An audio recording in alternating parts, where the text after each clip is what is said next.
আগের ভিডিওটিতে আমি মাইক্রোসফট ওয়ার্ডের মৌলিক কমান্ডগুলো সম্পর্কে আলোচনা করেছি। আপনারা যারা আগের ভিডিওটি দেখেননি তারা আগের ভিডিওটি আমার ভিডিও ডেসক্রিপশন বক্স এবং আমার চ্যানেলের প্লেলিস্ট থেকে ভিডিওটি দেখে নিতে পারেন।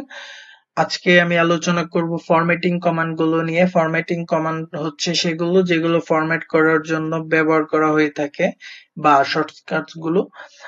তো ফরম্যাটিং কমান্ডের মধ্যে রয়েছে bold, italic, underline, font size ছোট বড় করা এবং ফন্ট পরিবর্তন করা, টেক্সট হাইলাইট করা, টেক্সট সেন্টার করা, টেক্সট বামে নেওয়া এবং টেক্সট ডানে নেওয়া এবং জাস্টিফাই করা।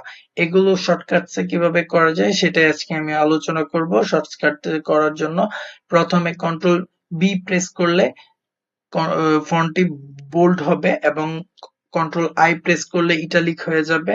আন্ডারলাইন করার জন্য প্রেস করতে হবে কন্ট্রোল ইউ। ফন্ট পরিবর্তন করার জন্য কন্ট্রোল শিফট এফ প্রেস করতে হবে। ফন্ট সাইজ পরিবর্তন করার জন্য কন্ট্রোল শিফট পি প্রেস করতে হবে। টেক্সট হাইলাইট করার জন্য কন্ট্রোল অল্টার এইচ প্রেস করতে হবে। টেক্সট সেন্টারে নেওয়ার জন্য কন্ট্রোল ই প্রেস করতে হবে। টেক্সট বাম দিকে নেওয়ার জন্য কন্ট্রোল এল প্রেস করতে হবে। টেক্সট ডান দিকে নেওয়ার জন্য কন্ট্রোল আর প্রেস করতে হবে। টেক্সট জাস্টিফাই করার জন্য কন্ট্রোল জে প্রেস করতে হবে। তো এইগুলোই ছিল আজকের কমান্ড গুলো। আপনারা এইগুলো প্র্যাকটিস করতে পারেন। একটি প্যারাগ্রাফ লিখে আপনারা এই কমান্ড গুলো অ্যাপ্লাই করে দেখতে পারেন। তো এছাড়াও আমি আরো যে কমান্ডস আছে সেগুলো আমি আমার ভিডিওতে আলোচনা করব। নেক্সট টপিক হচ্ছে প্যারাগ্রাফ এন্ড লিস্ট, এই টপিকের উপরে হবে।